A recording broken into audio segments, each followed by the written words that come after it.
terlihat, ya udah nggak apa-apa. Dokter Ade, walaupun aku tidak melihat, tapi aku melihatmu dalam kenapa hatiku melihat? ya. Iya nih, nanti aku cari-cari dulu deh. Izin mulai ya. Beda halaman. Nanti aku cari di halaman berikutnya. Semua tolong di-mute ya, jangan pernah berisik ya. Selamat malam semuanya, selamat malam buat Sobat Bius, buat scholar, buat para Stacy dan juga ex-para Stacy. Selamat datang dan selamat bergabung juga di acara diskusi interaktif dengan tema pembiusan pada pasien anak yang menjalani operasi tonsilektomi dengan Dr. Andi Ade Wijaya Ramlan, spesialis anestesi, konsulan anestesi pediatrik. Total dong. Oke. Sekali lagi ternyata ini adalah jebakan karena ini adalah ternyata diskusi stase anak. Enggak kok dok, beneran. Tapi moderator nggak boleh ditanya balik ya dok ya. Kalau peserta boleh silakan. Ya udah, kalau kayak gitu sekarang saya persilakan kepada Dokter Ade, dok. Kalau kita udah tahu semuanya, kayaknya di sini juga pernah diajar semua sama Dokter Ade. Beliau adalah dedengkurnya stase anak ya. Yang mau ujian sama beliau silakan. Yang mau kangen-kangen boleh. Tapi setelah ini kita dengerin dulu ya dok kuliahnya ya. Silakan Dokter Ade, waktu dan tempatnya ya. Oke. Baik, kalau kita berbicara anestesi, pertimbangan anestesi pada pasien anak yang akan menjalani tonsiloadenoidektomi, biasanya buat anestesi itu agak-agak nightmare ya. Kalau kita bilang nightmare, sebenarnya ini kan prosedur yang paling sering, cukup sering dilakukan pada pasien anak ya kan, yang udah pada bius di luar kan, dikit-dikit TA kayaknya banyak deh. Dulu malah sejarahnya TA itu tidak dikerjakan oleh ENT surgery, tapi oleh general surgeon. Malah sempat TA itu dikerjakan oleh general physician gitu. Tapi terus kemudian banyak morbiditas dan mortalitas yang terjadi sehingga akhirnya hanya yang memang memiliki kemampuan untuk melakukan ENT surgery atau head and neck surgery yang dia boleh mengerjakan prosedur TA ini. Nah, masalahnya pasien-pasien TA ini kita sering dapat itu dengan higher morbidity dan mortality. Kalau kita lihat laporan nih yang masuk ke Perdatin Jaya aja, itu kejadian-kejadian tidak diinginkannya itu tuh biasanya TA. Ada beberapa yang terjadi karena TA gitu. Nah, sebenarnya kalau kita lihat simptomsnya dari hipertrofi adenotonsilar itu kan udah jelas tuh dia pasti ada nasal obstruction, dia ada infeksi yang berurang, kemudian dia ada otitis media, sampai yang paling menakutkan adalah OSA. Ya kan? Kemudian kalau kita lihat indikasi sampai dia harus surgery, biasanya itu ada obstruksi jalan napas atas. Ya, kemudian dia ada gagal tumbuh, dia ada sleep disorder, dia gangguan tidur. Jadi kalau tidur tak terbangun-bangun gitu, nggak enak tidurnya. Atau ada peritonsillar abscess. Terus yang paling sering karena dia sering demam, anak yang dengan kejang demam itu si infeksi pada saluran napas atas itu mencetus seringnya terjadinya kejang pada anak-anak yang memang terjadinya kejang demam, sehingga operasi ini menjadi sesuatu yang harus dilakukan. Atau pada beberapa kejadian dia memang ada patologi di tonsilnya itu sehingga dia memerlukan biopsi. Biasanya ini pada yang dewasa. Nah, sebenarnya konsiderasi atau pertimbangan anestesi yang penting itu apa sih? Yang kalau kita lihat dia penting itu bagaimana kita mempersiapkan untuk evaluasi preoperasi sama bagaimana kita memberikan premedikasi. Kemudian bagaimana kita provide membantu si tim bedahnya ini dan membagi jalan nafas. Biasanya kan jalan nafas itu urusan kita gitu. Terus ini kita mesti berbagi tempat sama surgeonnya. Kemudian bagaimana kita mengoptimasi analgesi perioperatif. Karena kenapa perioperatif? Sebelumnya emang dia ada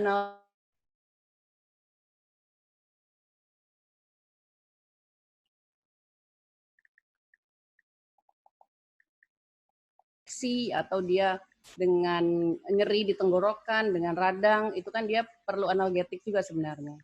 Kemudian mencegah postoperatif nausea dan vomiting, karena itu paling sering terjadi pada anak-anak yang menjalani operasi tonsil.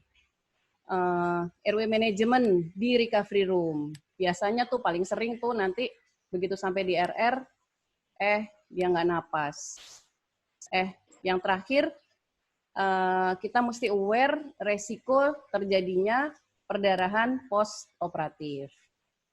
Gitu ya. Terus bagaimana kita mengenali risikonya? Kalau kita berbicara kita mengenali risiko, masih ingat kan pasti ada 3. Anesthesia related, patient related, sama provider related. Anesthesia related itu karena kita menangani jalan napas. 1, jalan napasnya kita sharing. 2, anak ini memang sudah ada gangguan jalan nafas sebelumnya. Kemudian higher risk untuk terjadinya malignant hyperthermia. Sehingga pertanyaan kita panjang. Kemudian dia cenderung terjadi reaksi alergi. Karena yang bikin si tonsilnya itu membesar, itu kan biasanya kan peradangan berulang dan reaksi alergi, sehingga dia terjadi hipertrofi dari tonsil dan adenoidnya. Itu. Kemudian kalau yang terkait dengan kondisi pasien ada usia muda. Makin muda usia kan makin tinggi resikonya. Kemudian pasien itu juga ada OSA. OSA itu menyebabkan dia failure to thrive. Kemudian dia anaknya menjadi irritable. Pola tidurnya nggak benar. Jadi anaknya agak-agak cranky dikit deh. Kemudian yang paling menakutkan sedikit itu adalah biasanya dia terjadi infeksi dari upper respiratory tract yang berulang. Atau hiperreaktif dari jalan nafas itu sendiri. Nah, itu sesuatu yang menyebabkan, bisa menimbulkan risiko terjadinya adverse event perioperatif. Kemudian kadang-kadang anak-anak dengan tonsil ini instead of failure to thrive, dia malah banyak juga yang obese. Jadi dia jarang nih yang normal-normal aja. Either dia failure to thrive atau dia obese gitu. Kemudian kalau provider related, yang pertama personnya. Bagaimana tim surgeonnya, bagaimana anestesianya, bagaimana tim operasinya. Kita punya equiper atau tidak. Ininya cukup nggak? Si haknya itu tuh yang tiangnya itu kegedean kah atau terlalu kecil kah sehingga anaknya terpaksa harus terlalu ekstensi kepalanya atau hal-hal yang terkait dengan equipment. Kemudian karena operasinya sedikit common, kadang-kadang rumah sakit itu nggak menyiapkan monitoring yang proper. Jadi adalah beberapa rumah sakit yang sepertinya sih rumah sakit bagus, tapi ternyata begitu kita lihat monitoringnya itu nggak proper gitu. Kemudian kita sharing airway dengan surgeonnya. Jadi kita bagi tempat nih. Kalau dia reckless, ntar kita kecabut lah segala macam. Itu terkait dengan bagaimana kita mengenali risiko-risiko yang mungkin terjadi. Kalau kita sudah mengenali risiko yang mungkin terjadi, kita bisa melakukan antisipasi dan kita planning kalau nauzubillah min dzalik terjadi sesuatu. Jadi kalau kita sudah siap, itu kita akan lebih tenang untuk mengatasi masalahnya. Ada anak botak mendekat. Kemudian bagaimana sih pertimbangan kita atau persiapan kita terkait dengan operasi ini? Yang pertama, dia kan OSA nih, dia potensial OSA. Kalau kita berpikir kita menganestesia anak dengan OSA, kita harus memperhatikan ada kemungkinan kita susah untuk ventilasi. Karena begitu dia tidur, kita nggak bisa bagging. Kemudian ada pulmonary hypertension atau right ventricular failure. Kenapa kayak gitu? Karena dia terbiasa dengan obstruksi. Jadi dia harus narik sehingga terjadi perubahan di pulmonary vaskularnya, sehingga dia biasanya terjadi pulmonary hypertension. Gitu. Kemudian sensitivitas terhadap depresan, obat-obat yang membuat respiratory depresan. Gitu. Kemudian post-op-nya, ini anak dia saat fully awake atau sleep, atau bagaimana nanti pada saat dia bangun, apakah dia emergence atau enggak, dan apakah dia terjadi obstruksi atau tidak, itu yang bisa terjadi pada OSA. Kenapa pada OSA biasanya anak bangun, anak yang dengan OSA biasanya suka bangun, ada Bang Nasman, hai Bang.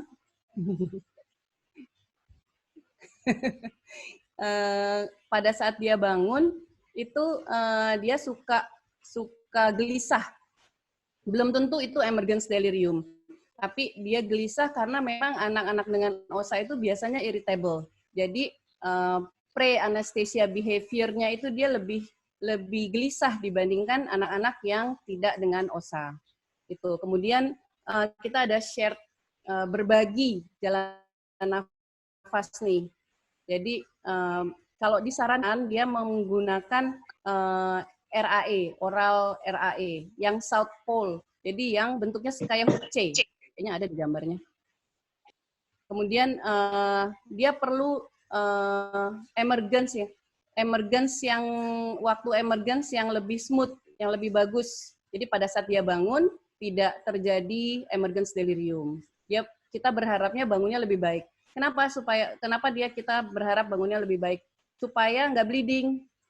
Kemudian dia nggak obstruksi jalan nafas. Karena kalau dia teriak-teriak, itu makin bengkak nanti jalan nafasnya.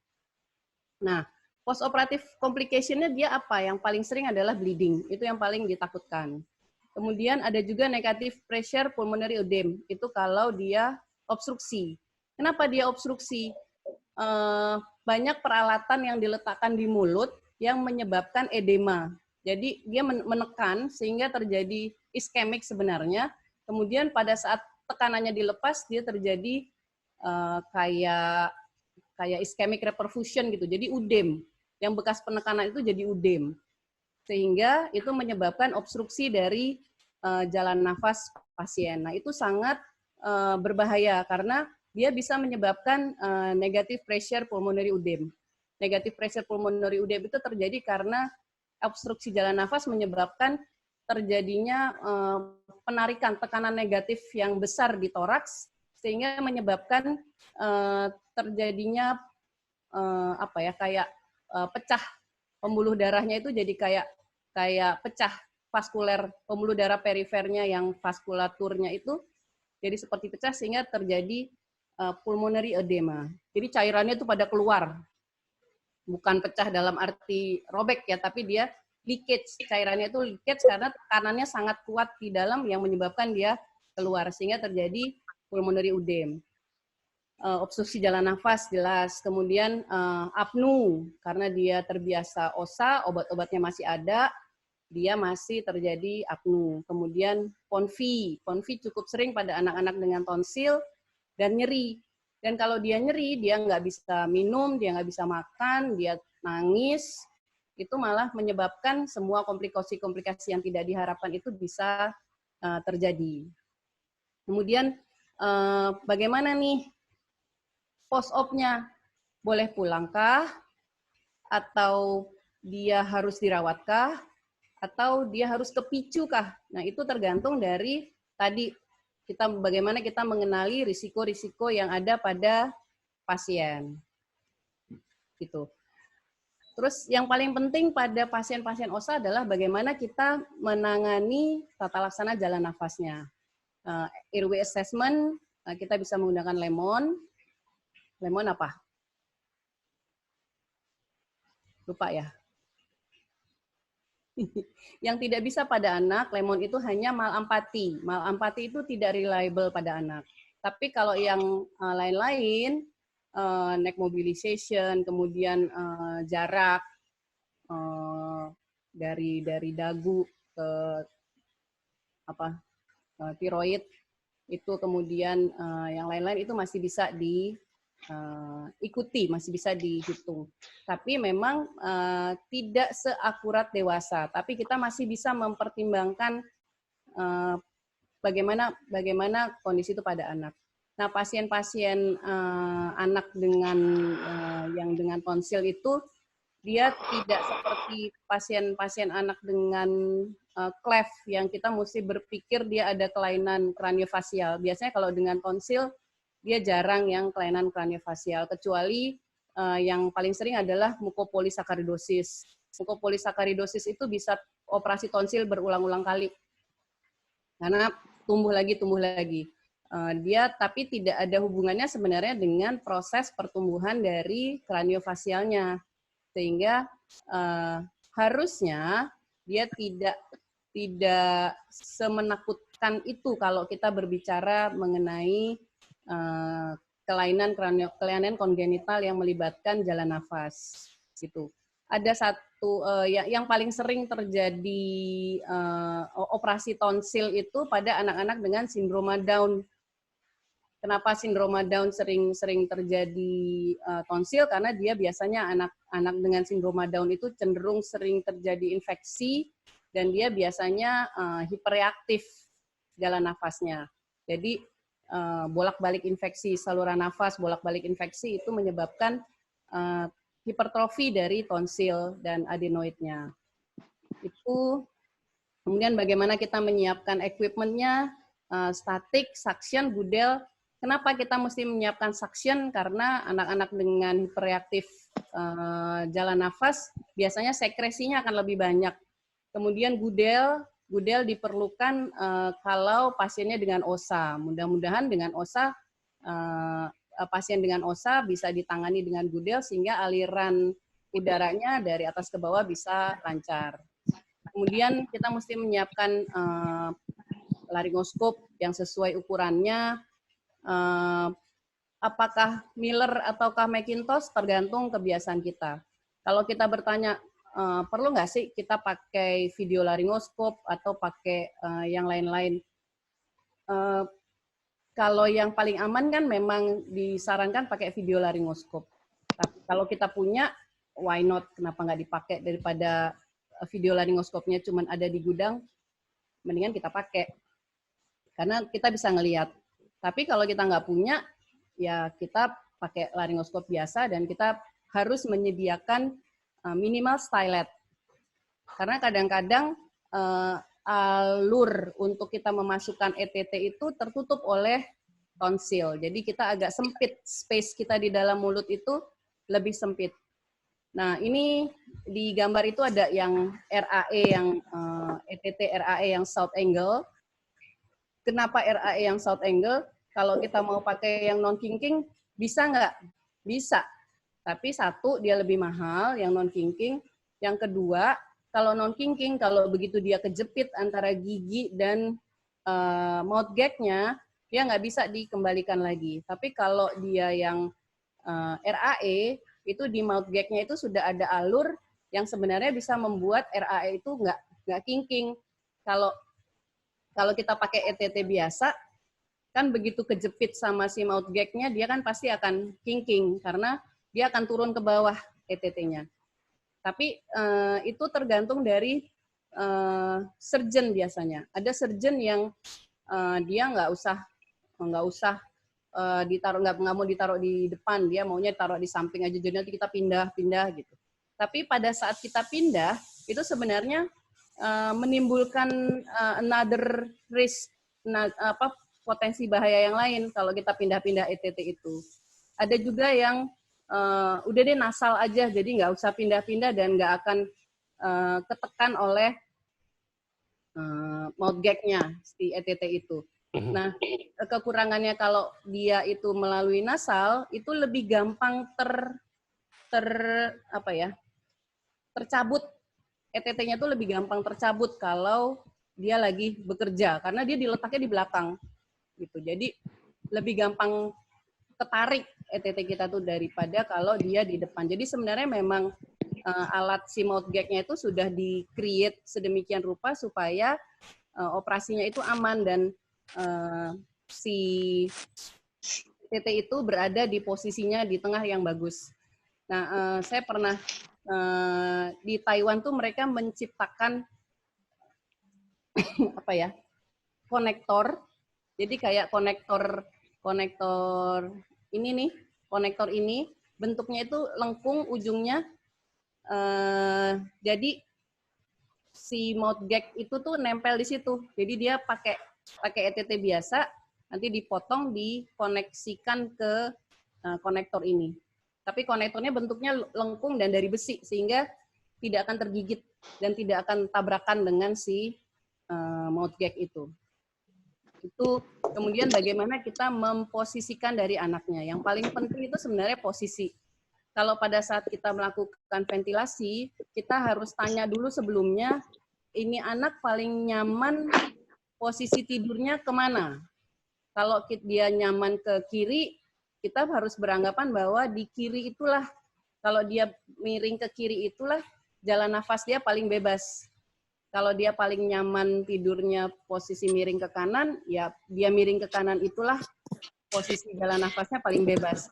Jadi kadang-kadang kita harus mengadjust teknik kita untuk melakukan ventilasi. Kalau dia memang miring, ya pada saat kita bagging ternyata agak keras, kita miringin pasiennya sesuai dengan posisi yang paling enak dia pada saat dia tidur. Gitu ya. Terus bagaimana anestesia manajemennya? Premedikasi, perlu nggak kita kasih premedikasi? Kebanyakan pasiennya memerlukan premedikasi karena dia irritable, dia agak cranky anaknya biasanya, tapi harus hati-hati karena kalau anak itu dengan OSA, terus kita kasih premedikasi terlalu dalam, kita bisa terpanik-panik sendiri karena dia terus sumbatan jalan nafas padahal belum masuk ke kamar operasi. Kemudian untuk yang pemilihan obat-obat anestesinya, itu harus dipilih yang paling sedikit dia mengiritasi, mempunyai efek iritasi airway. Misalnya propofol, daripada kita memilih induksi dengan inhalasi, induksi dengan propofol itu lebih dianjurkan. Bagaimana kalau anaknya kurang dari 3 tahun? Kurang dari 3 tahun memang tidak direkomendasikan untuk menggunakan propofol. Tapi propofol itu aman. Beberapa laporan kasus menyatakan propofol itu tetap aman, bisa digunakan pada anak-anak di bawah 3 tahun. Gitu. Kalau misalnya kita mau induksi pakai inhalasi, sebenarnya yang paling bagus itu adalah kita menggunakan halotan. Halotan itu lebih less irritated dibandingkan dengan sevofluran. Tapi udah jarang ada halotan ya. Halotan tuh bagus. Masih dong, di daerah banyak. Banyak ya? Saya pakai waktu kemarin. Saya kangen. Halotan itu bagus banget untuk anak.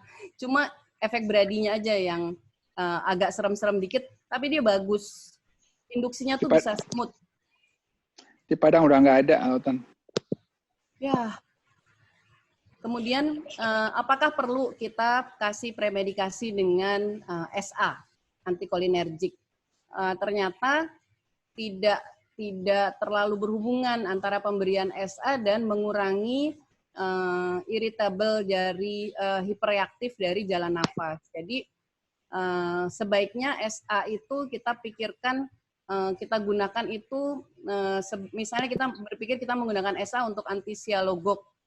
Nah itu sebenarnya tidak terlalu bermakna terhadap terjadinya hiperreaktif dari jalan nafas itu. Gitu.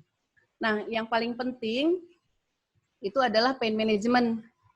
Bagaimana pain management pada pasien ini? Karena benar-benar menentukan kalau post-op-nya dia nyeri, itu dia akan risiko terjadinya morbiditas dan mortalitas post-op itu akan lebih besar kalau pasiennya nyeri dan dia teriak-teriak gitu. Kalau analgetiknya yang bagus apa? Masih opioid base. Paracetamol bisa nggak? Bisa. Tapi biasanya nggak terlalu cukup tuh paracetamol aja gitu. Sementara kalau kita menggunakan NSAID, ada beberapa literatur yang mengatakan NSAID itu meningkatkan risiko perdarahan pada anak-anak yang menjalani operasi tonsil dibandingkan dengan opioid atau penggunaan paracetamol gitu. Tramadol boleh nggak? Tramadol sekarang ini penggunaannya jadi lebih harus dengan precaution yang tinggi karena angka kejadian dia terjadi obstruksi jalan nafas bukan karena dia respiratory depresan ya, tapi karena dia tidur terus dia jadi osanya muncul. Makanya tramadol sekarang tidak boleh di-combine dengan oksikodon ya kalau nggak salah, dengan opioid gitu deh. Dia nggak boleh di-combine karena walaupun dia lemah jadinya jadi potensiasi dengan walaupun sama-sama opioid lemah gitu. Dan tramadol agak lebih di hati-hati penggunaannya. Kemudian bisa juga kita melakukan peritonsillar block. Peritonsillar block seperti yang ada di gambar ini dilakukan di atas pool atas, pool medium sama pool inferior. Kalau orang regional dia senang melakukan peritonsillar block. Kalau saya lebih senang dengan field analgesia. Bagaimana field analgesia? Jadi post-op itu kan kita sambil kita mau ngelihat nih, ini perdarahannya ada apa tidak gitu. Jadi saya lebih senang menggunakan ketamin 10 mg per cc itu pakai kasa yang kasanya tonsil itu 2 kasanya tonsil, mouth gag-nya jangan dicopot dulu, di dab. Jadi kasa tonsil itu yang sudah direndam dengan ketamin ditekan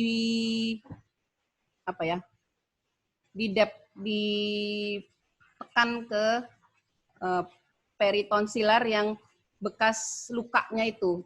Nah, efek dari ketamin selain analgetik, dia juga bersifat vasokonstriksi, sehingga perdarahannya itu jadi lebih sedikit dibandingkan yang tidak pakai ketamin. Ada Yohan nggak di sini? Yohan nggak ada ya? Penelitiannya Yohan itu di pasien-pasien tonsil dengan diberikan ketamin di swab, ditekan ketamin selama 5 menit, itu analgetiknya bisa sampai lebih dari 24 jam. Jadi kita nggak usah pakai risiko menyuntik-nyuntik, cuma dengan di swab dan kita dapat 2 efek, mendep perdarahannya dan memberikan analgetik yang adekuat. Itu yang saya tahu. Kalau kita mau pakai bupivakain, mau ditambah bupivakain juga bisa. Misalnya kita pakai bupivakain 0,25% sama tekniknya dipakai dua-duanya, dikompres di bekas insisinya tonsil itu juga bagus, analgetiknya bagus. Tapi tidak lebih baik daripada ketamin. Dan durasinya itu lebih bagus, lebih panjang ketamin sebenarnya dibandingkan kalau kita memberikan bupivakain untuk dikompres gitu ya. Itu untuk analgetik. Kemudian apa lagi ya? Bleeding. Post tonsilektomi bleeding. Bagaimana kita menangani post tonsilektomi bleeding? Nah, ini kan menakutkan sekali karena biasanya itu terjadinya pada saat anak itu sudah di RR. Jadi sudah diekstubasi, terus tiba-tiba dia shock dan sumbatan jalan nafas. Itu karena terjadi perdarahan intraoperasi. Nah, kalau sudah sampai terjadi perdarahan seperti itu, kita akan susah tuh menata laksana jalan nafas. Jadi kita itu harus langsung dibawa lagi anaknya ke kamar operasi. Dan itu adalah emergency. Jadi nggak mungkin kita nunggu-nunggu karena darahnya itu akan terkumpul di saluran pernapasan. Dan kita telat sedikit, kita udah nggak bisa intubasi nanti. Pasien bisa jadi pasiennya sudah minum atau sudah sempat makan es krim atau bahkan sudah di ruangan dia sudah makan, kita harus menganggapnya sebagai full stomach. Kalau masih di RR sih kita masih menganggapnya dia perutnya kosong lah. Nah, kemudian potensi dia terjadi hipovolemia, jadi harus resusitasi dengan agresif. Kemudian potensial difficult airway, karena mulutnya penuh darah. Jadi apa yang harus kita lakukan? Panggil bantuan segera. Jadi kemudian ada 2 suction. Nah, yang kita sering kesalahan adalah pasien anak, kita menyiapkan suctionnya itu suction anak. Padahal suction anak itu sebenarnya kalau kita suctionnya ukuran kecil itu kalau kita mau melakukan bersihan melalui ETT. Tapi sebenarnya kalau kita tidak melalui ETT, kita pakai suction yang besar kan nggak masalah, malah lebih bagus, dia lebih menyedotnya lebih banyak lendir yang bisa terhisap.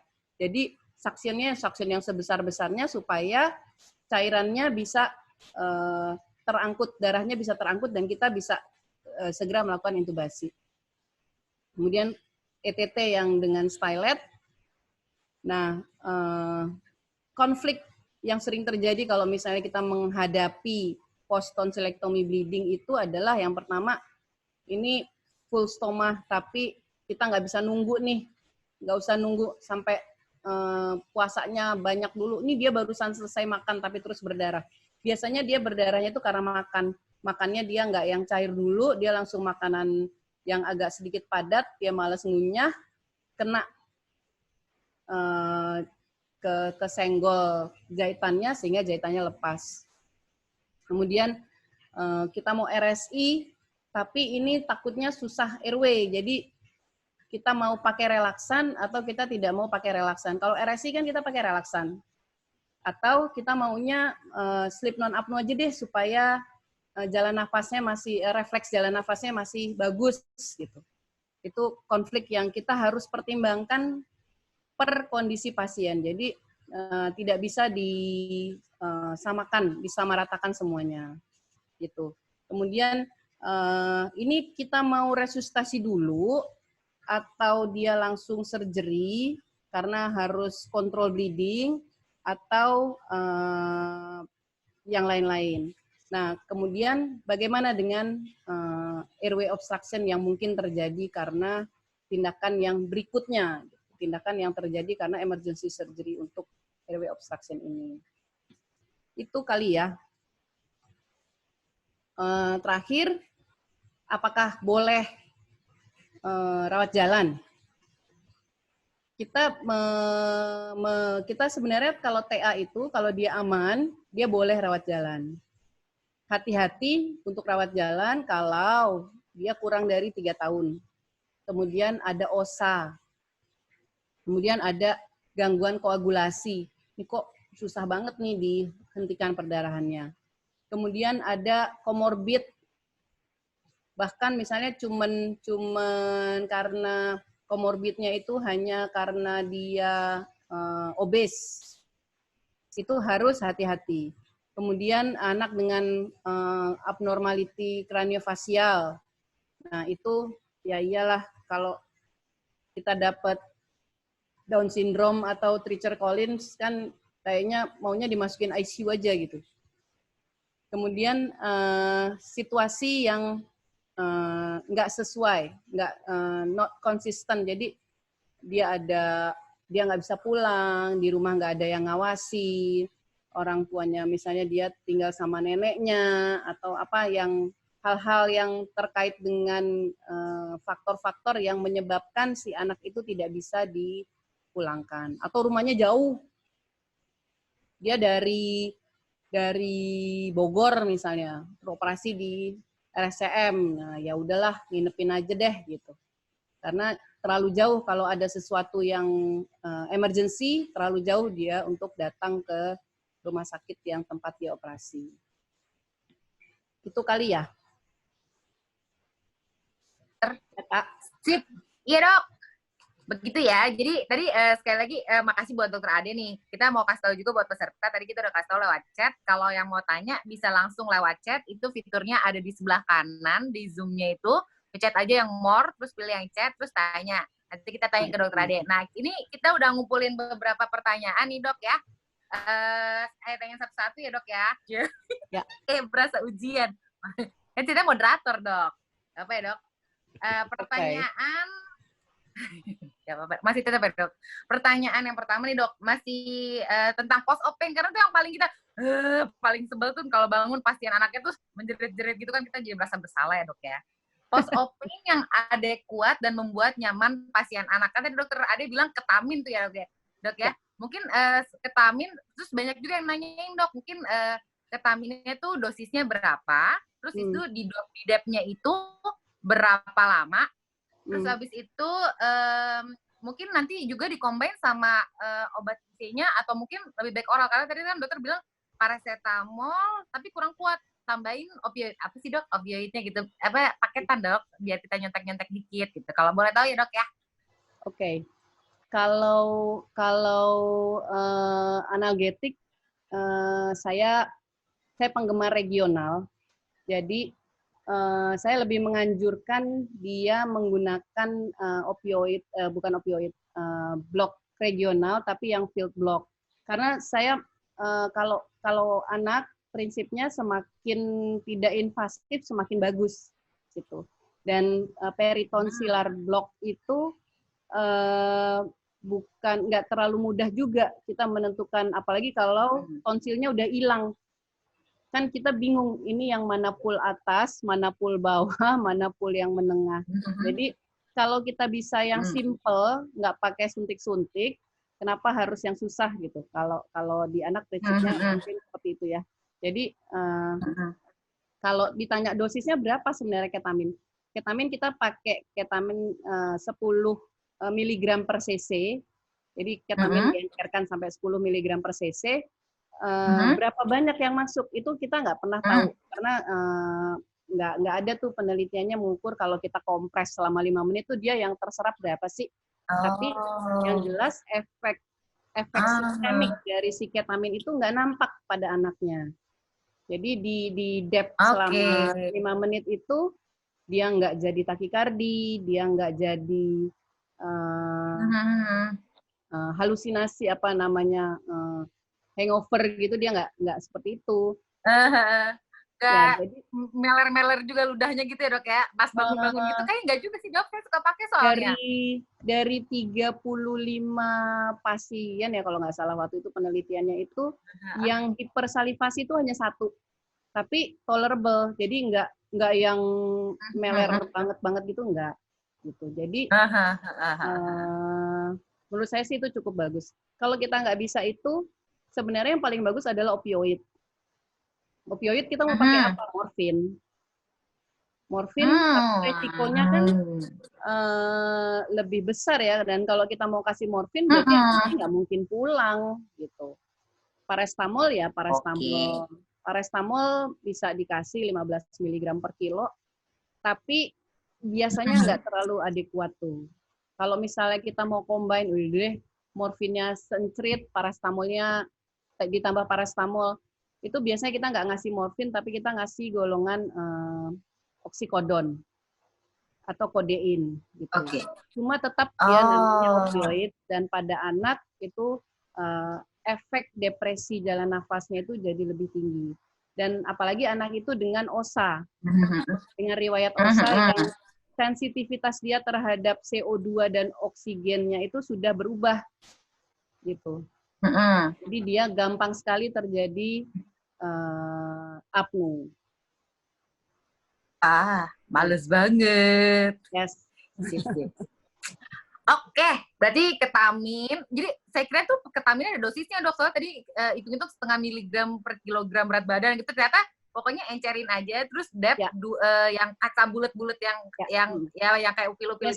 Biasanya sih 10 cc itu kan kita encerin dalam 10 cc. 10 cc itu cukup tuh untuk membasahi si kasa sehingga ditempel selama 5 menit itu dia cukup bagus. Kalau kita mau pakai bupivakain, ada efek samping bupivakain. Jadi kalau bupivakain itu mengalir ke belakang, itu dia bisa menekan refleks menelan dari si anak. Dia akan mengenai glosopharyngeus gitu kalau nggak salah. Jadi dia refleks menelan dari si anak itu bisa terganggu. Sehingga ada beberapa laporan yang dia setelah diblok oleh bupivacain itu karena ngalir ke belakang, kan di dep aja tuh dia ngalir ke belakang, jadi dia refleks menelannya jadi terganggu. Jadi dia lebih lama bisa makan anak itu. Dan sebenarnya agak bahaya kalau dia nggak bisa menelan kan, nanti dia bisa kasih jadinya. Gitu. Tapi kalau ketamin dia nggak ada efek motorik enaknya. Jadi dia memang efeknya hanya sensorik. Gitu. Oke, thank you, Dak. Lanjut ya. Kembali ke laptop. Pertanyaan berikutnya. Dari jauh nih, Dok, pertanyaan dari Papua, dari Roy. Dia mau tanya, ada operasi tonsil tapi pakai LMA. Boleh nggak tuh, Dok? Kalau boleh atau tidak boleh, ada sih laporan kasusnya, dan di kita juga beberapa konsulen kita berani melakukan. Tapi tadi lagi kita mesti lihat providernya siapa. Providernya itu terkait dengan siapa sih si operatornya. Bisa nggak operatornya menyelesaikan dalam waktu singkat tanpa berdarah-berdarah gitu. Karena sebenarnya kalau ditanya apakah aman? Harusnya kalau LM-nya proper shield, harusnya aman. Gitu. Tapi kalau LMA-nya tidak proper shield, tidak men-shield dengan proper, ya pasti kan ada darah yang akan masuk. Jadi kalau kita sudah sangat yakin LMA kita bisa masuk dan shield dengan baik, ya silakan aja gitu. Tapi we know the risk. Kita tahu resiko-resiko yang bakal kita hadapi seperti apa. Itu. Kalau dulu Dr. Susilo itu hanya berani kalau almarhum Dr. Umar yang operasi. 15 menit lah. Kalau bukan Dr. Umar, nggak mau. Soalnya memang kalau LMA kan lebih makan tempat ya, Dok ya? Ya. Iya sih kalau di dalam rongga mulut ya, karena saya lihat setengah nomor lebih kecil, jadi LMA-nya lebih masuk ke dalam. Jadi dan tinggal harus LMA yang prosil yang fleksibel. Prosil yang lurus gitu ya, karena kalau yang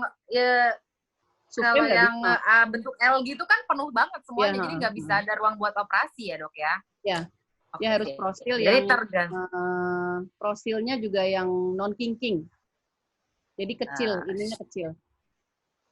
Oke, sip. Berarti tergantung kepedean kita terhadap operator ya, Dok ya? Yes. Oke. Lanjut ya, pertanyaan yang berikutnya nih, Dok. Dari Mbak Dia nih, Dok. Ada nggak sih, Dok, tempat IV lidocaine untuk mencegah batuk saat ekstubasi? Itu penelitian saya tuh waktu saya jadi SPAN. Berapa tahun yang lalu, Dok? Baru 1 tahun ya? Ya. Kelihatan masih muda soalnya. Nggak, masih ada Bang Nasman. Saya nggak khawatir. Jadi IV lidocaine itu dia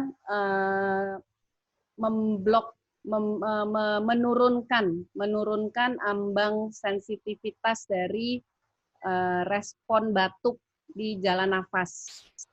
Itu IV lidocaine. Tapi ya lebih bagus lagi kalau lokal sebenarnya. Maksudnya lokal itu ya daerah situnya aja dikasih itu. Jadi IV itu tidak lebih bagus daripada yang disemprotkan lokal. Gitu. Jadi kalau kita bilang kalau saya mau kasih IV lidocaine bisa nggak? Bisa. Dia menurunkan sensitivitas dari jalan nafas. Jadi kalau misalnya kita bilang saya mau kasih IV lidocaine untuk mencegah hiperreaktif dari jalan nafas. Itu make sense, bisa. Karena memang bekerjanya di situ. Dia menurunkan sensitivitas dari sarafnya di mukosa jalan nafas. Gitu. Berarti boleh-boleh aja. Silakan ya, Dok ya. Semua cara kita lakukan. Karena memang tricky, Dok, kalau BSTE pada anak nih. Kenapa? Dulu penelitian saya itu pada dewasa, tapi itu membandingkan IV lidocaine dengan lidocaine-nya itu dimasukkan melalui ETT. Dimasukkan melalui ETT, jadi dia posisi kepalanya tuh agak di head down, sehingga pada saat dimasukkan si lidokain itu akan berkumpul di sekeliling cuff. Karena kan posisi tracheanya jadi agak down. Jadi yang udah dimasukin lewat ETT, lidokainnya itu instead of dia masuk ke paru-paru, dia akan keluar lagi dan berkumpul di sekeliling cuff sehingga area situ terblok gitu. Jadi pasiennya tidak batuk. Gitu. Oke, sip. Itu teorinya ya. Boleh semua. Berhasil dok kayak gitu dok. Jadi pas mau X tuh berarti dok. IV dia lebih bagus. Dibandingkan dengan IV lidokain dia lebih bagus. Gitu. Sip. Tapi itu waktu itu pasien dewasa ya dok ya? Pasien dewasa. Kalau anak kan nggak pakai cuff. Oke, sip. Susah. Kita Oh iya. Ini juga menarik nih dok. Cuff atau uncuff? Tonsil soalnya. Tonsil. Ada batasan umur mungkin dok? Karena kita gimana ya? Ya begitu deh. Takutnya nanti masuk-masuk, takutnya nggak pas, takutnya kadang-kadang balonnya tuh kecabut-kecabut. Umur deh dok. Batasan umur kalau nggak. Biasanya kan pasien tonsil 5 tahun ke atas. Biasanya sih 5 tahun ke atas ya dok ya? Ya. Sebenarnya kalau batasan umur untuk cuff atau non-cuff itu nggak ada. Karena ada tuh ETT cuff untuk yang nomor 3 itu ada. ETT nomor 3 dan cuff itu ada. Jadi nggak ada batasan sebenarnya mau pakai cuff. Tergantung kepentingan kita apa. Jadi kalau misalnya itu kan lebih ke arah preference jadinya. Kalau saya lebih yakin pakai yang cuff. Kalau dia tonsil, karena kalau yang pro non cuff dia bilang kalau yang non cuff juga kalau dia pas dia nggak akan aspirasi gitu. Dia pasti akan bilang begitu. Kalau yang pro cuff bilang tetap ada leakage, dia pasti akan ada yang masuk ke dalam. Gitu. Jadi itu bakalan jadi pro dan kontra sampai kapanpun kayaknya sih. Jadi pilihannya adalah kita yakin nggak dengan ETT kita. Kalau misalnya kita bilang, aduh ini kayaknya nggak bisa pas banget, ya pakai yang cuff. Kalau saya, that's my preference ya. Kalau saya lebih pakai yang cuff. Oke. Mau berapapun umurnya, saya pakai yang cuff. Kalau untuk operasi tonsilektomi ya dok ya? Yes. Paling muda deh, umur berapa yang pernah dokter bius operasi tonsilektomi dok? Paling kecil? 3 tahun. 3 tahun. 3 tahun? Iya. Kecil banget. Tega sekali itu mamanya. 3 tahun, itu karena itu. Asal jangan mukopolisakaridosis. Mukopolisakaridosis itu umur berapa ya? Itu udah ajaib deh. Tidak bisa kita samakan, semoga tidak pernah terjadi. Ya nggak apa-apa. Kalau pernah terjadi kita tanya aja sama dokter Ade, dok. Biasa kayak gitu. Mau bias pasien berapa? Ya. Oke. Lanjut pertanyaan berikutnya nih dok. Ini pertanyaan yang sering banget ditanyain sama, udah banyak banget yang nanya. Ada Bakti nanya, ada Sekar nanya, Bang Sabto juga nanya. Pertanyaannya itu, awake atau deep extubation-nya? Karena itu susah banget, karena anak-anak tuh kita ngalamin kalau dia udah kayaknya enak dia bangun marah-marah gitu ya. Kalau apalagi usia nanggung-nanggung gitu, udah gitu umur 7 tahun berat 30 kilo kan kita berat meganginnya gitu ya dok ya.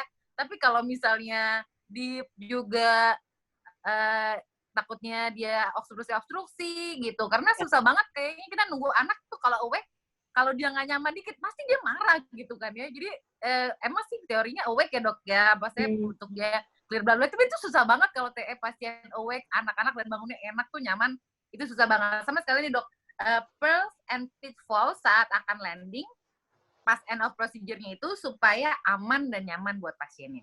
Gimana dok? Oke. Kalau awake atau deep, kalau saya lebih prefer awake. Kalau awake kan konsiderasi kita ini benar-benar sudah awake kah ataukah ini nanggung. Kalau nanggung spasme dah dia. Nah, jadi kalau saya prefer awake. Karena kalau misalnya ya udahlah dia spasme gitu kan, kita begging, harusnya dia rilis. Kalau dia memang udah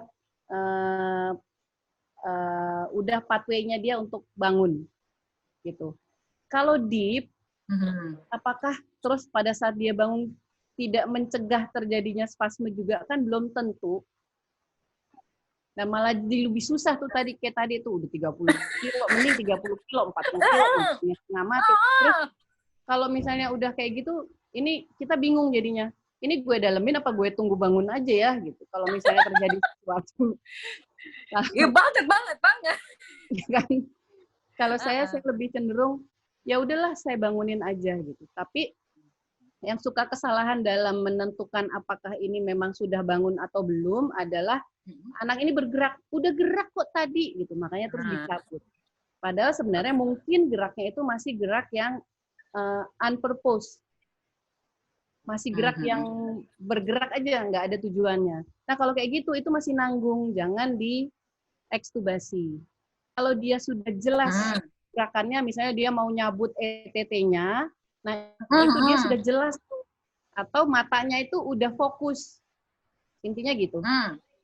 Serem juga ya, matanya fokus udah melatih fokus. kita Kalau ya. matanya masih muter-muter, masih bahkan kadang-kadang masih ada nistagmus sedikit, nah itu jangan diekstubasi. Gitu. Biasanya karena kita bilang, enggak anaknya udah gerak kok. Udah gerak terus cabut aja, ya udah spasme deh gitu. Padahal mungkin pergerakannya di situ masih unpurposed gitu. Masih nggak bertujuan, masih cuma gerak-gerak doang gitu. Itu sih. Kalau ada yang lebih nyaman dia deep. Tapi kalau deep kan kita mesti megangin juga ETT-nya gitu. Kalau terus pertanyaan berikutnya, bagaimana supaya smooth? Kalau kita pakai sevofluran, kemungkinan dia emergency itu besar, gitu. Jadi sevoflurannya dimatiin aja.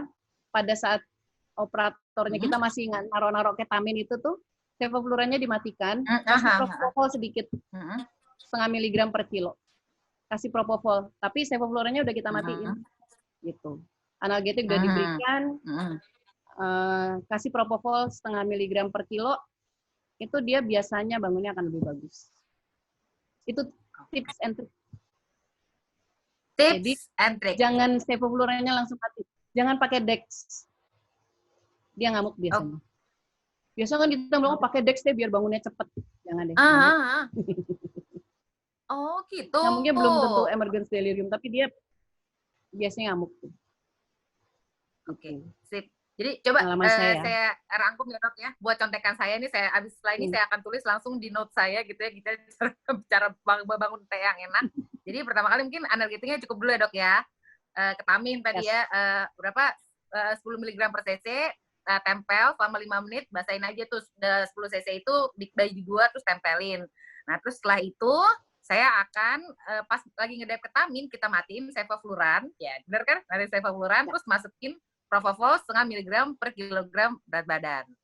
Oke, terus setelah itu, nah setelah ya awake atau deep ya itu susah-susah gampang memang dok ya. Karena nggak tahu, mungkin saya kurang ini ya dok ya, kurang cinta sama anaknya atau kurang gimana. Setiap dia awake pasti dia mau cabut terus jadinya ya pengennya smooth, kayaknya udah smooth tapi akhirnya dia berontak-berontak juga. Mungkin kita perlu latihan lagi ya dok ya. Ya, memang. Begitu. Oke, sip. Pertanyaan yang berikutnya. Ya. Nah ini dok, kalau misalnya yang tadi dibilang bleeding, amit-amit, kalau dokter Ade pasti udah 5 kali pernah kejadian ke dok, bleeding di RR ya? Kalau tonsil kayak gini ya dok ya? Dokter kan busuk. Iya kan?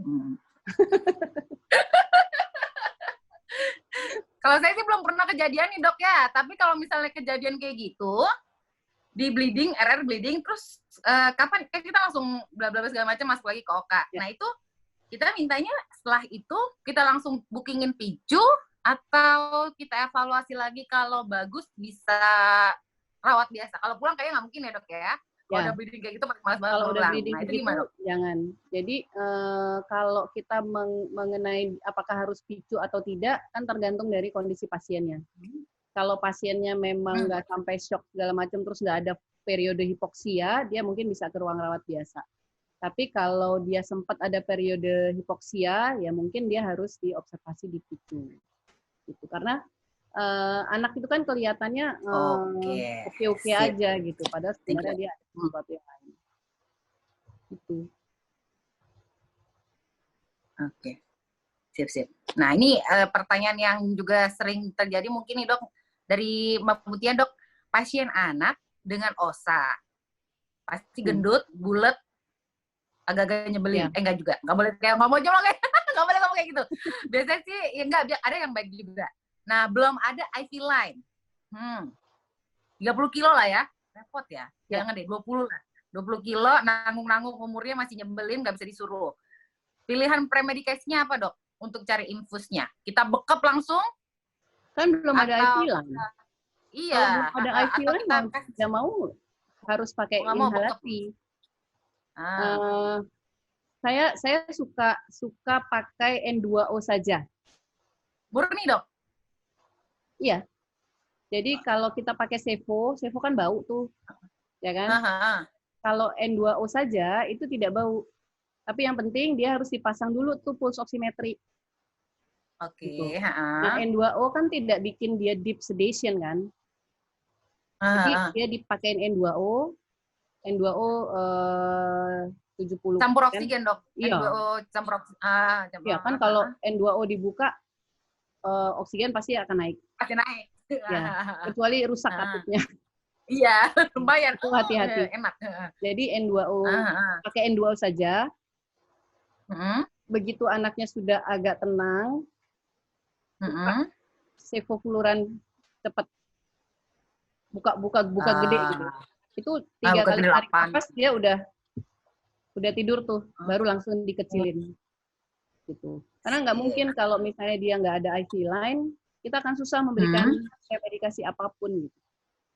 Somehow saya nggak terlalu percaya premedikasi oral ya. Iya sih. Anak nih kayaknya agak-agak gimana gitu. Kalau oral tuh lama, terus nggak jelas efeknya juga. Oke. Sip. Mungkin sekitar. Tapi harus diingat bahwa N2O itu bikin hipoksia. Jadi kalau kita mau pakai N2O harus pasang pulse oximetry dulu. Kalau nggak ada pulse oximetry, jangan. Ke laut aja kalau kagak ada pulse oximetry, Dok.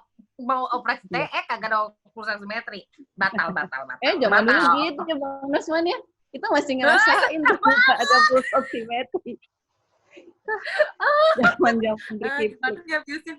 Ya, perasaan saya saturasinya 99 lah. Oh, pernah dulu. Aduh. Kayaknya dia Ares ya. Cuma nempel stetoskop. Iya, Ares. Kembali ke zaman-zaman itu ya. Zaman-zaman itu memang selalu ya. Oke, ini pertanyaan dari junior nih, Dok, Mbak Nita, Dok. Pasien TA, ini kan biasanya dengan ISPA berulang kan, karena dia sering ya batuk-batuk bla bla bla bla bla bla bla. Nah, kan ini makin tinggi dong resikonya kalau pasien dengan ISPA berulang. Karena kan biasanya kan dokter THT itu dia kasih obat dulu terapi sampai dia udah nggak sakit-sakit gitu, udah nggak batuk pilek lah, kita bilangnya kan nggak batuk pilek, baru kita boleh operasi kan gitu ya, Dok ya. Nah, ada nggak sih, Dok, tindakan preventifnya untuk mengurangi resiko hiperreaktif jalan nafas, dan kapan waktu operasi yang tepat? Karena kan biasanya kita kalau misalnya ISMA kan kita bilang 2 minggu clear dulu dari ISPA-nya kalau misalnya secara general ada pasien pediatrik, baru kita ACC. Pasien TA nih sama nggak 2 minggu clear atau ada pertimbangan lain? Sama kalau misalnya pasien yang ISPA-nya ya mungkin dia nggak sembuh-sembuh banget, itu masih ada sisa sedikit, tapi menurut dokter THT-nya udah clear, boleh nggak tuh dirawat jalan setelah itu? Ya, pasien TA itu jarang sekali dia benar-benar clear dari infeksi. Gitu. Biasanya dia dioperasi itu karena infeksinya sudah terlalu sering. Bisa tiap minggu dia infeksi atau dia tiap 2 minggu dia infeksi. Nah, kalau kayak gitu kan kapan kelarnya gitu. Nggak akan bisa dia. Jadi dicari waktu yang paling optimal untuk si anak. Misalnya dia nggak demam, nggak terlalu meler, terus ngoroknya berkurang sedikit gitu. Ngorok tuh udah tanda banget ya dia infeksi gitu. Karena pasti udem kan. Tapi kalau ini ngoroknya udah agak berkurangan, nah itu udah lumayan lah. Berarti peradangannya dia sudah berkurang. Nah, ada nggak preventionnya untuk supaya dia tidak terjadi hiperreaktif dari jalan nafas?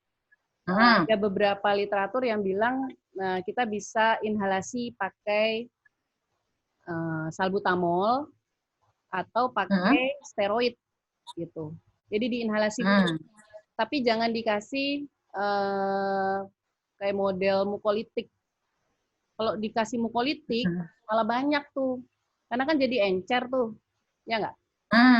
Jadi sembab. Jalan nafas itu jadi sembab. Jadi malah banyak lendirnya tuh malah banyak. Jadi dikasihnya itu yang model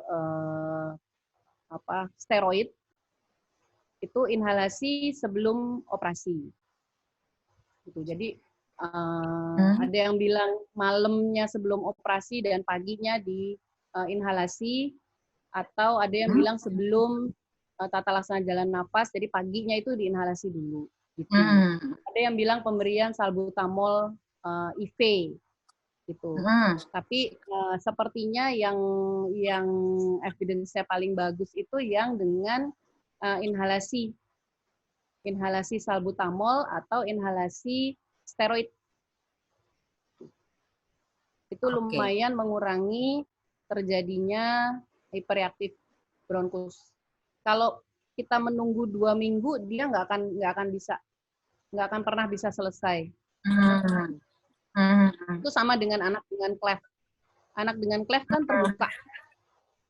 Itu nggak bakalan berhenti infeksinya. Oke, sip. Mungkin 2 pertanyaan terakhir ya dok ya. Nggak apa ya Bu Eka, masih ya bisa. Sebelum jam 10, masih pada bangun semuanya kok. Langsung berasa diskusi stase anak dok, gitu. Mungkin dokter mau bertanya balik kepada para peserta mungkin? Jangan dulu dok, yang penting moderator nggak ditanya ya dok ya. Oke, pertanyaan dari Bang Ade nih dok. Pasien anak, obes, OSA. Preoperatif nih, seberapa rutin sih harus kita EKG? Karena anak-anak kan ya? Ya. Anak itu jarang kita EKG. Gitu.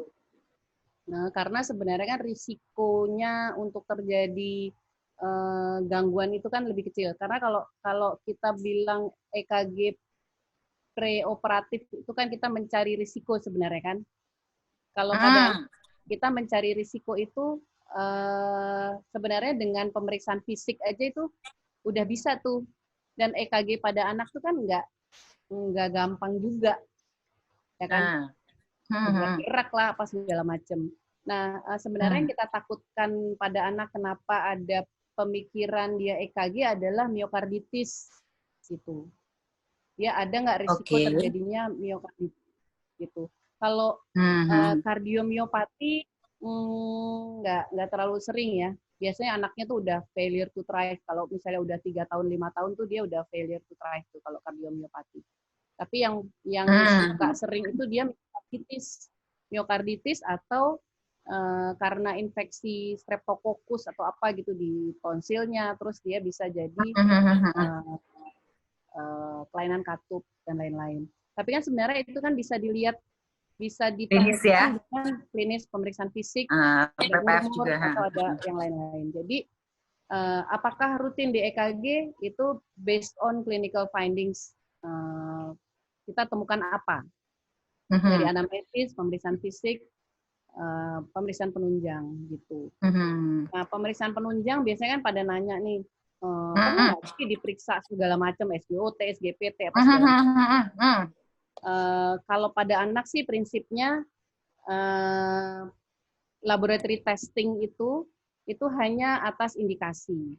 Nah kalau pada anak-anak seperti ini biasanya kan kondisinya dia infeksi yang berulang, kemudian dia ada alergi, kemudian dia takutnya nanti bleeding. Jadi yang ke arah itu aja yang kita periksa. Leukositnya dia berapa sih? Kemudian diff count-nya dia bagaimana sih? Terus PTA-PTT. Perlu nggak sih kita PT. periksa SGOT, SGPT? Kalau nyari-nyari hubungannya nggak ada ya hubungannya.